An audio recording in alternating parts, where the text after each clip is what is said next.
Well, thank you for staying with us, and we continue from here with the news review. But right before we get into the papers, right before we cut incisively into them, helping us bring you the segment every weekday morning, Endpoint Homeopathic Clinic. They deal in, health matters. Your health is your wealth.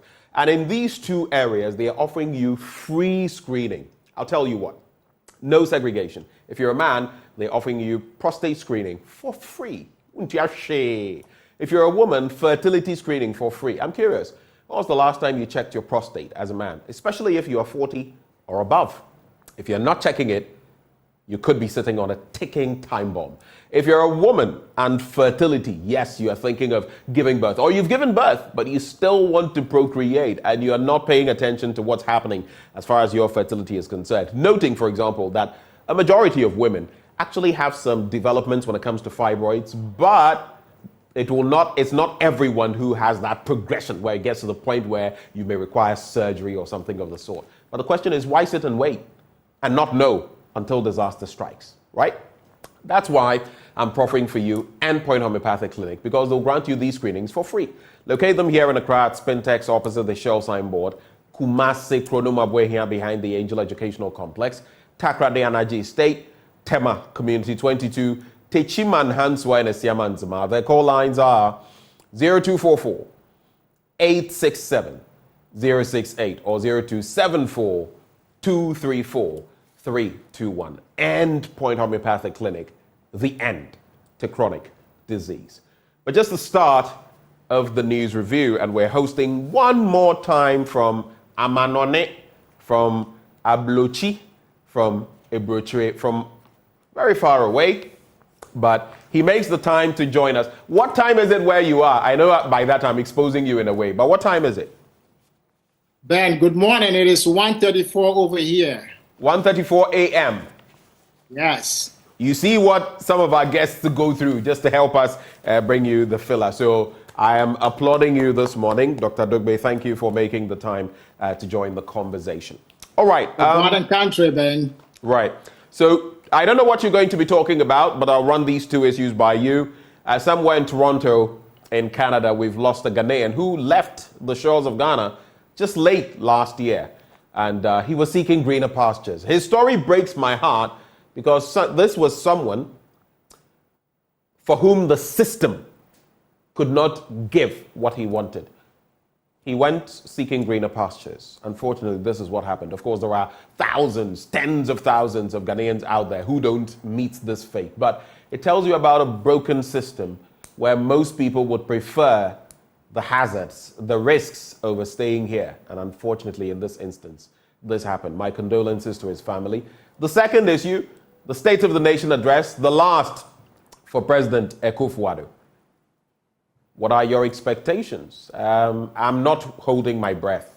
I'm not waiting with bated breath. That's for sure. But I'll leave it to you. If you'd like to reflect on any of that, or if you have something critical you'd like to talk about, you can put all of that together in about 2.5, 3 minutes, and then we proceed. Ben, thank you so much for having me again. I'll take the side of Sweetie, your co-host, that you're the one trying to copy her as far as the colors are concerned, not the other way around, okay? The way you've left me in the just dumped me by the roadside. I read a devastating story of how this young Ghanaian left Ghana in search of greener pastures in Canada, but unfortunately met his tragic death. It is a tough news for all, especially for the family, and I hope that the Canadian security agencies will work to bring the killers to book. My thoughts and prayers go to the family and the friends of late brother. You know, I can understand the pain a little bit because at some point in my life, I also had to leave the shores of Ghana in search of opportunities that were not available to me in Ghana at the time. Now, fast forward a couple of years down the road, and this phenomenon is alive more than ever, and more people leave Ghana for greener pastures these days. You know, I have friends who lived in Ghana and would not leave the nation to go abroad, no matter what. But for the last 6, 7 years, some of these friends have relocated and living overseas as we speak. So you ask yourself, What would it take for our nation to implement solid economic policies that will solve the unemployment menace and other economic challenges to retain our young talents in the country? By providing them with fair economic opportunity and prevent the brain drain so that they don't have to leave the country for greener pastures. Unfortunately, this brother who was killed in Canada became a victim of the worst risk that immigrants face all of the time on a day-to-day basis. We have many of our youth that choose to emigrate using very dangerous routes, such as going through Libya, right? And then crossing very, very dangerous seas or traversing harsh terrains. A handful of them drowned and die all the time without making it to their final destinations. Some of these migrating Ghanaians also become victims of human traffickers and smugglers who exploit them for their vulnerabilities. Some are even killed by these notorious criminals, and some just die on the way because of lack of proper care or extreme conditions. As if that is not enough, for those of them who make it to their destination safely, the battle continues. Sometimes they don't have proper documentation or legal status, so they are often exploited. And what is their legal recourse? They don't want to be caught by the immigration guys, so they hardly report a crime against them. Now, worst of all is their inability to come home for important family functions, including the demise of very loved ones. A friend of mine lost a sibling in Ghana, and she couldn't come to Ghana to attend the funeral because she had no way to come back if she then left the country. All that I'm saying is that it is time to seriously start addressing the root cause of immigration and also address these government challenges or problems that we have with unemployment. Government should partner with the private sector, to solve the unemployment crisis, especially among the youth. Ghana is for all of us, and we must take steps, to make it work for all of us. Thank you so much for sharing your thoughts on that all-important matter. Let's now get into the papers and find out what they have to share with us this morning. The Daily Graphic, I have the Daily Graphic, the Ghanaian Times, the New Finder, Daily Guide, Economy Times. I'll be focusing on those newspapers. But here goes. President presents SONA today, and I'd like to find out from you, what is your state of the nation? What is your state of the nation? The Americans will say State of the Union. What is your state of the nation? Government to set up FinTech Innovation Fund, that's according to Dr. Mahmoud Bawumia. Review new taxes, GPCC urges government. And Jospon Group to build waste treatment plants in Lagos. Teacher unions make proposals for parties' manifestos. On the back page, Tamale Sagnarigu suffer acute water shortage, and that is a major story in that newspaper. We'll be getting into the details so you can get to know what exactly is happening in respect of them. So let's start from that story. Tamale Sagnarigu suffer acute water shortage. In recent times, we've spoken about students having to use gallons and all of that. I'm talking about especially senior high students just to get water for basic purposes. So many communities in the Tamale metropolis and Sagnarigu municipality in the northern region have been hit with acute water shortages for some time now as a result of inadequate supply by the Ghana Water Company Limited. Now, the recurrent situation has partly been attributed to increasing activities of sand mining at the water treatment plant at Dalun, coupled with a growing population of the twin cities, which have resulted in dwindling water supply to the affected areas. The dire situation has compelled some of the people to compete with animals for untreated water from nearby dams and dugouts. Hundreds of people are seen daily with yellow gallons on motorbikes, tricycles, and bicycles searching for water from streams and dams. Again, water tankers have become difficult as drivers have to stay in long queues for many hours at water supply points. Now, apart from health implications and the financial burden to residents, the prevailing situation has also compelled some workers and school children to report late to work and school. And here's how I'll end. What toll this is taking on the people in terms of their pocket. A drum of untreated water is sold at 5 Ghana cedis by private water tankers. That is I believe that's the bit. Now, while a yellow gallon of borehole water is sold at 3 Ghana cedis, borehole water. A full water tanker ranges from 300 cedis to 350 cedis, depending on the number of gallons the water tanker contains. Yeah. When people have to compete with animals for resources, then you know, asemaba. Over to you, Doc. That is a very unfortunate situation. I can't believe that some of these things are still happening. Many years ago, when some of us went to Legon, we had water issues, in the halls. Water wasn't flowing. Which hall were you in? Commonwealth. Did you know I was an old vandal too? I had no idea. V-mate. V-mate. You should actually go sharp. You're going rusty. You should actually go sharp. You know what I'm saying? There were times that we didn't have water, right? You had to go get water from different locations. Yeah. All of that affects your ability to excel academically. Some of these things that leaders need to take it much more seriously in that policies and also allocation of resources. We need to prioritize these things for the nation, right? If you are very serious and you look at students as the future of the nation, you would implement policies that take care of their needs, especially something as basic as water, right? Students need that to be able to do meaningful academic studies. And the worst of all, if students have to now compete with animals over water, that tells you, Ben, even that water alone, right? How safe is that? Animals are drinking from it. How safe is that? We need to be very serious as a nation and address some of these things with some level of emergency. Indeed, we ought to do that. Now, review new taxes, GPCC urges government. The Ghana Pentecostal and Charismatic Council has called on the government to take a second look at the introduction of new taxes and explore alternative revenue mobilization avenues. Now, the ecumenical body suggested efforts to widen the direct tax net and reduce government's expenditure to create fiscal space and ultimately ease the economic burden on Ghanaians. Now, in a communique issued at the end of its conference of heads of churches and organizations, that is CHOCO, last Friday, the GPCC said policy measures should be directed at improving the productive sector of the economy as a means of promoting economic growth, especially in the private sector, to create more employment avenues for the teeming unemployed youth. Speaking of which, recently we had on Sunday on the probe, I had a representative of the Ghana National Chamber of Commerce, president of the Tema branch, joining the studio, and Mr. Kabute.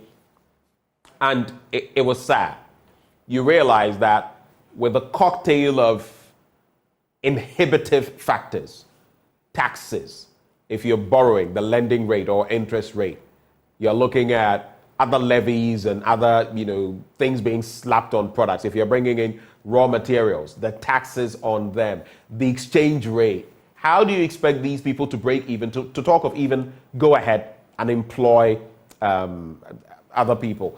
If you've seen the latest figures from the Ghana Statistical Service, you would see that we're on the ascendancy when it comes to unemployment and underemployment. And it's such a huge issue. Now, the GPCC has waded into the conversation. Any quick reflections on that? Ben, the last time I came through here, I mentioned that some of these taxes are ill-conceived, and not much has gone into the strategy to determine the overall impact on Ghanaians. I was glad to hear that VAT on electricity or emissions, I think one of those was suspended, right? And now I'm glad that's, I believe, the 15% VAT on electricity. Right.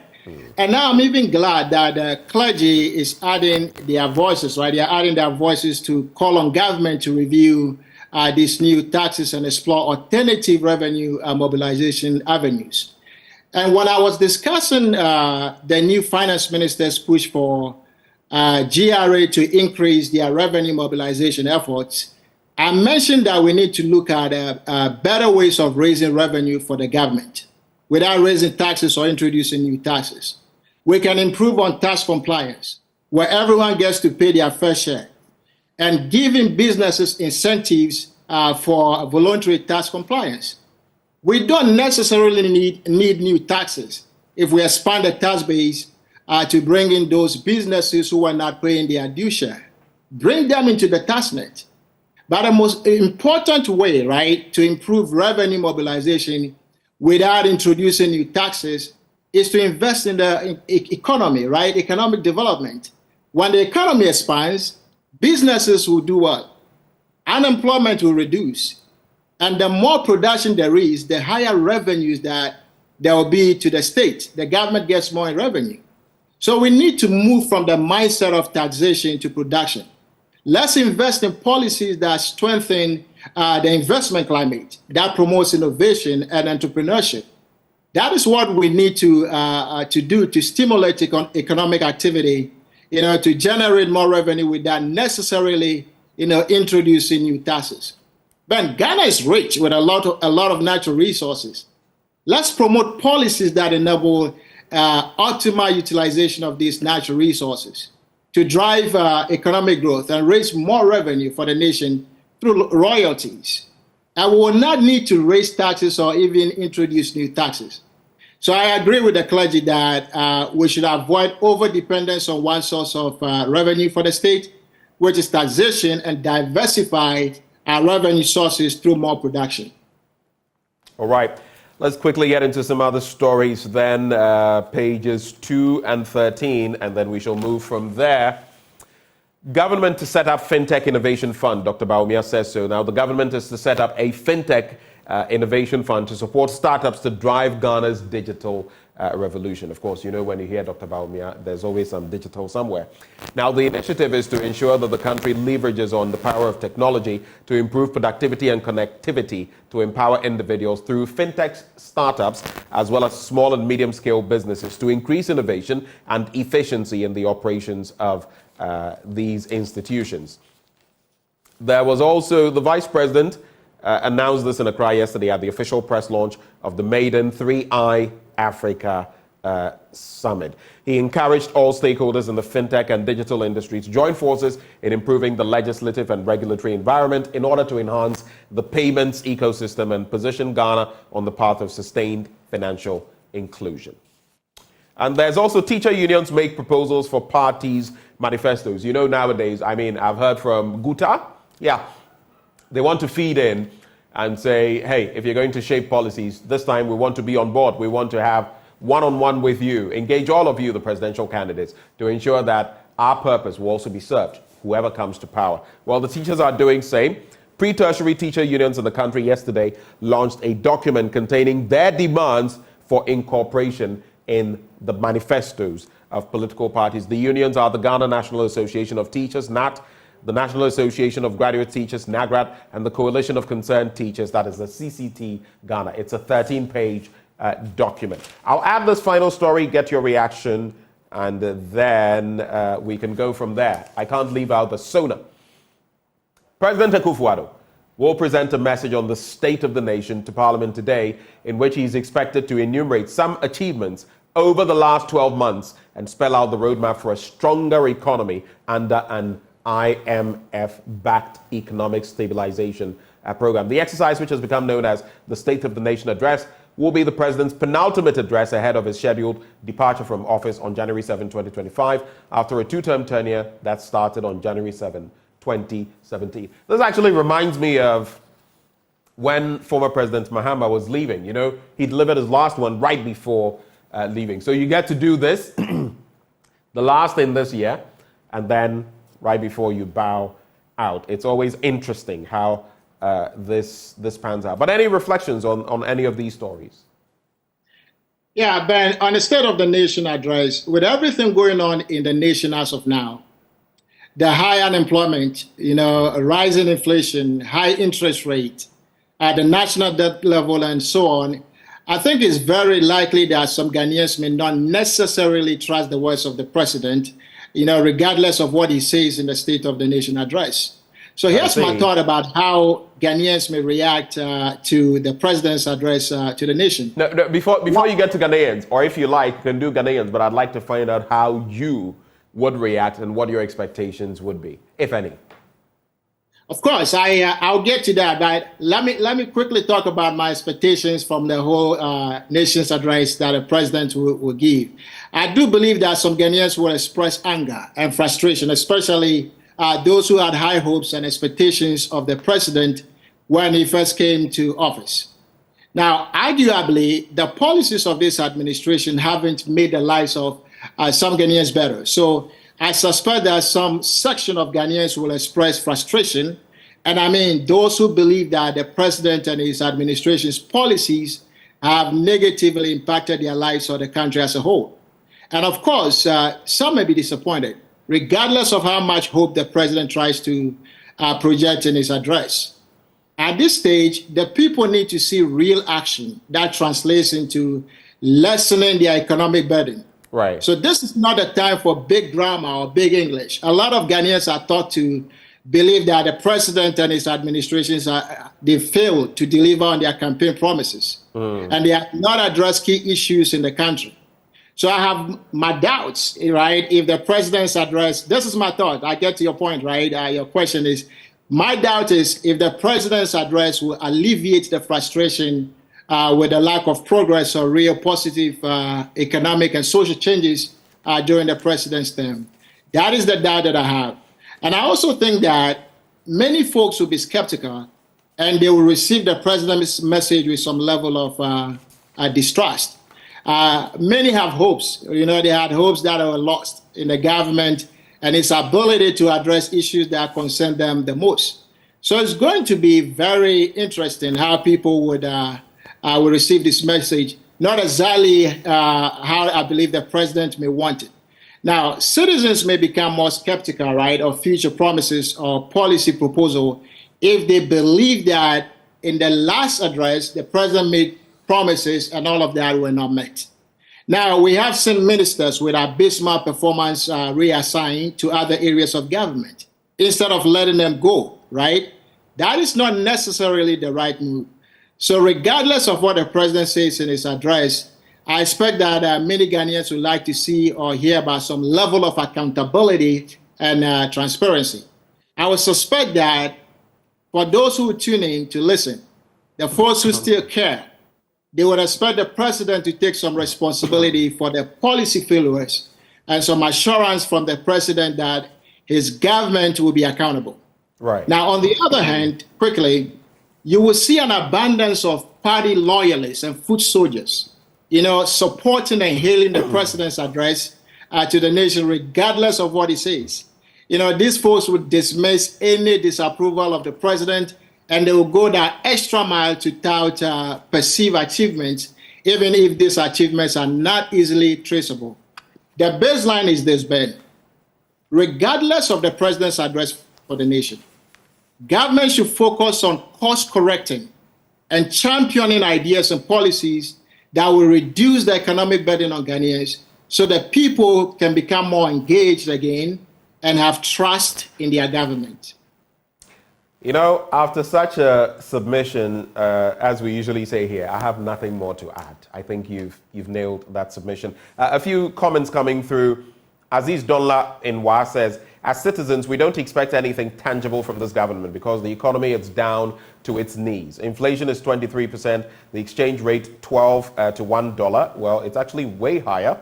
Unemployment rate 14%. Honestly, this government has failed woefully. We don't actually need any, I can't read the rest of what you write. But Dove Maxwell says the US dollar is equal to 13 Ghana cedis. It's hovering around that, 12.9 something. Street value, but the central bank gives something around 12.4, 12.39, 12.4. And he adds, Papa mate, Basto. Anyway. On the international front, page 5, ECOWAS lifts sanctions against Guinea and Mali. Of course, we had already heard about the other stance with Niger. Algeria inaugurates Africa's largest mosque. Now, Algeria inaugurated a gigantic mosque on its Mediterranean coastline yesterday after years of political upheaval transformed the project from a symbol of state-sponsored strength and religiosity to one of delays and cost overruns.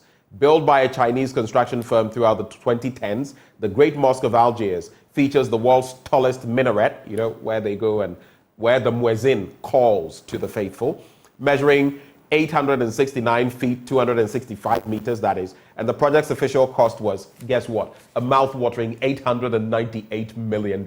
You should check out this project. It is huge. And it's interesting. We Catholics, Christians, who often talk about cathedrals. For them, this is it.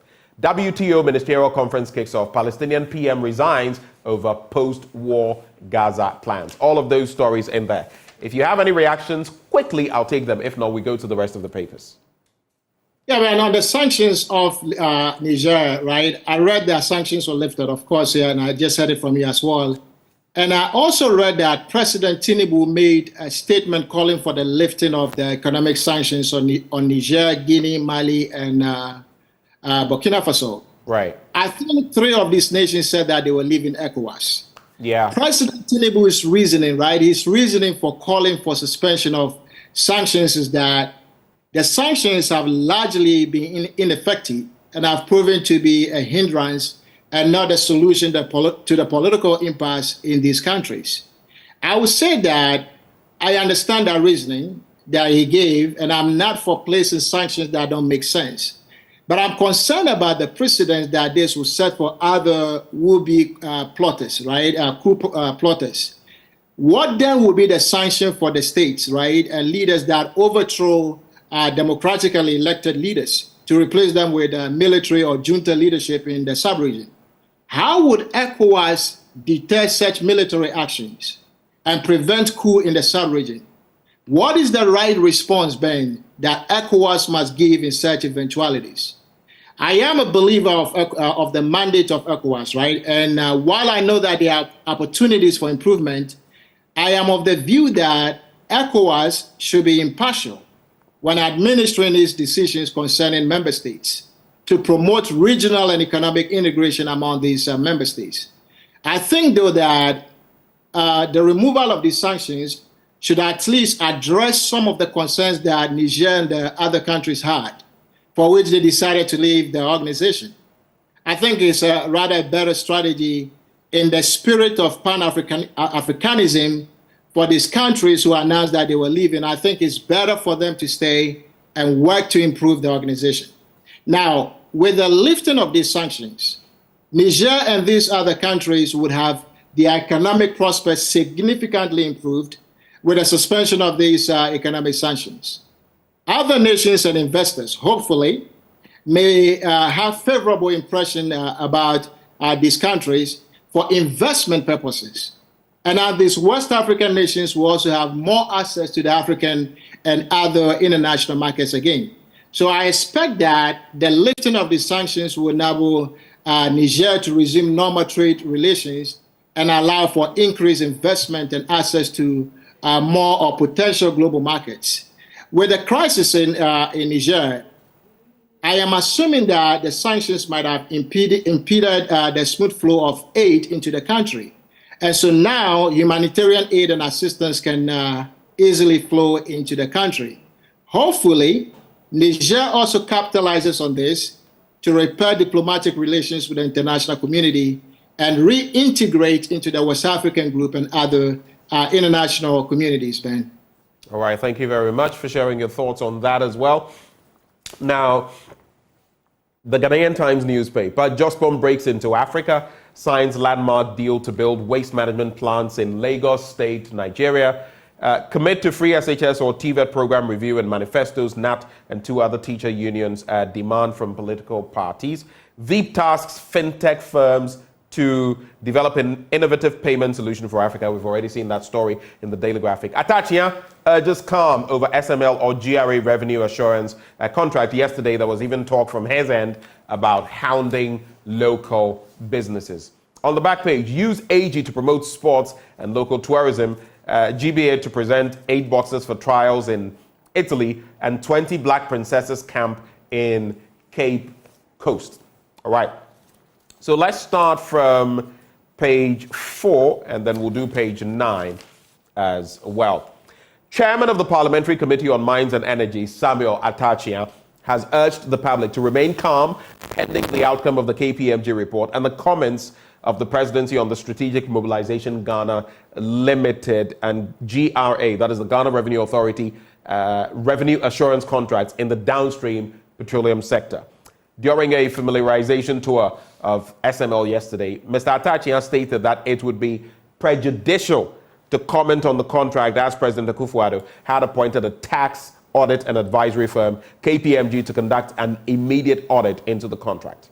When asked whether SML merits the alleged $100 million that is in that annual deal, Mr. Atachian maintained that the committee was waiting for the findings of the presidency based on the report by KPMG, after which it would engage SML. Wahala never they finish. Oh. Anyway, and then we can talk about Jospong. The Jospong group of companies on Monday achieved another milestone with the signing of a memorandum of understanding with the Lagos state government to provide solutions to recycling, treatment, and processing of waste. And details in the newspaper there. We congratulate Jospong on that feat. Quick thoughts. Ben, this SML saga continues to baffle many Ghanaians, especially if you think about how such contracts were entered into in the first place.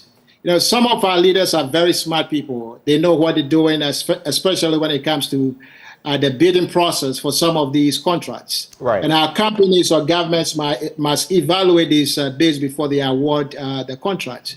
So maybe they can help us understand better. First, what was the criteria that the GRA advertised for the job that eventually was awarded to SML? Right. There have to be clearly defined criteria that are critical, to the execution of the contract, such as the level of experience of the bidding company, their technical capabilities, public reputation, and their track record, and so on.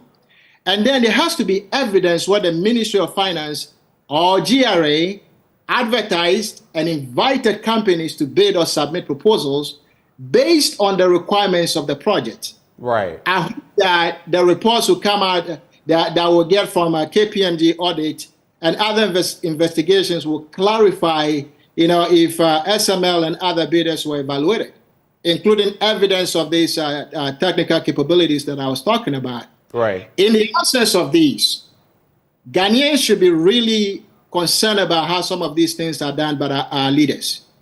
As far as the SML lawsuit is concerned, I heard from General Mosquito that anyone at all can file a case in court, but it is the judges who will eventually decide the merit of the matter.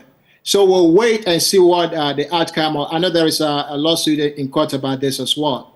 And Ben, if you recall, I reached out to KPMG to understand if they have conflict of interest in this whole matter, because GRA is a client of KPMG. And KPMG is auditing a contract that GRA and the Ministry of Finance they issued. It doesn't look right from a conflict of interest perspective. So I will share the outcome of that inquiry with you as I hear more. Well, let's get into some other stories. The New Finder newspaper, President Akufo-Addo delivers last sona today. Upon Nkrumah directs opening of Real Estate Agency Council office by April. Fintech Innovation Fund coming to give startups greater investor visibility. And these are all stories we've looked at, apart from the one about Upon Nkrumah. So let me get into that other story. So right there, Minister for Works and Housing, Kojo Upon Nkrumah, has issued a directive to the board and management of the Real Estate Agency Council to ensure the opening of the agency's offices by April this year. Established by law in 2020 through the passage of the Real Estate Agency Act 2020, Act 1047, REAC, as it is called, was mandated with regulating the real estate sector to ensure fairness and transparency in transactions. However, since its establishment, the agency has yet to open its doors to the public. And the minister underscored the importance of minimizing the difficulties citizens face when engaging in real estate transactions. It's one of the most dangerous places. If you unfortunately fall prey to entities that are not exactly kosher, you'll find yourself in very hot waters. Let me add, the Daily Guide newspaper Hajj gate crashers in trouble. And there is also Nana speaks to MPs today amidst tight security. Oh, one thing on my mind, even as later we'll be talking about the SONA, and of course we'll bring you a live coverage of that later on this channel. The altercation the last time with members of the diplomatic corps, even chastising them a bit. I was right there, and it made for very interesting listening too. But anyway, hopefully today, I've not heard any of our ambassadors and others saying anything. So I guess there'll be no not reprisals, but tongue lashing from the president. But let's get into that Hajj-related story. And this story as well, both on page 6. So let me quickly do those, get your reaction, and we get ready to go. So Hajj gate crashers in trouble. Tough sanctions have been announced by the Saudi authorities against Hajj gate crashers who have already begun across. Okay, so for this year's season, preparations for which have already begun across the world, including Ghana. Now, according to the February 23, 2024 online issue of the Gulf News, quoting the Saudi Ministry of Hajj and Umrah, quote, performing Hajj without obtaining necessary permits is illegal and attracts a fine of 50,000 Saudi riyals. Additionally, individuals caught transporting pilgrims without proper permits will also be slapped with a fine of up to 50,000 Saudi riyals. And so if you are thinking of anything, if you're thinking of participating in the Hajj, you better lace your boots and get things right before you end up in hot waters. But Mahama's 24-hour economy empty slogan. And private legal practitioner and convener of Fix the Country movement, Oliver Mause Bakavomawo, has voiced strong criticism towards former President John Mahama and his proposed 24-hour economy policy. In a Facebook post, Bakavomawo described the policy by the flag bearer of the NDC as lacking substance and called it a strange choice for a flagship agenda. He dismissed the 24-hour economy policy as mere sloganeering and fanfooling by Mr. Mahama. He argued that the policy fails to address the pressing issues faced by Ghanaians and emphasized the need for more practical and effective measures to drive meaningful change. Quick thoughts? So, man, I think regardless of which political party you support, we all need to embrace this 24-hour economy idea. Last time I talked about how New York City's economy has been experiencing significant growth because of 24-hour economy. Right. Also in Asia, we see cities like Shanghai in China also operating on a 24-hour basis.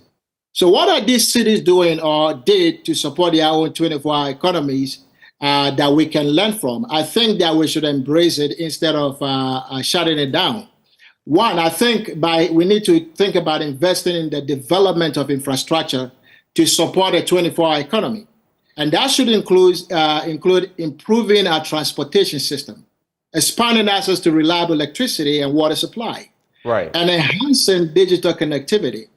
Now, these cities also provide support to businesses who want to operate during extended hours. And their support include licensing processes, reducing bureaucracy, and providing financial incentives to encourage businesses to operate 24/7. Right. From a security and safety perspective, Ben, you will see police patrolling the streets of New York City all the time.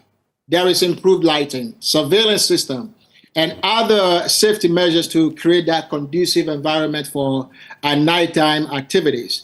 Ghana could leverage this similar model, and it will work in Ghana. I am definitely optimistic about this 24-hour economy. And if you think about it, right, China has been actively developing a 24-hour economy to drive economic prosperity, reduce unemployment, and improve the standard of living of its people. China's e-commerce sector, led by companies like Alibaba and JD.com, they have played very significant roles in the growth of their 24-hour economy. So we could leverage some of these lessons and make this thing work. Nobody's saying that it's going to be a walk in the park, right? But to shut it down, I don't think is the right approach. It is working in other cities. Some of us know this for a fact, and Ghana needs to embrace it and work towards making it a reality for the nation. Thank you very much, Doc, for joining the conversation. this morning. We're very grateful for your time. Financial analyst Dr. Wisdom Kofi-Dogbe joined us this morning. I'll just leave you with some more headlines. I didn't want any other reflections. ABC News on page 2, Kwame Pianim roots for Bawumia, and of course they cite my interview with Kwame Pianim, of course. And then Economy Times, Ghana cedi continues to slide. We've spoken about that.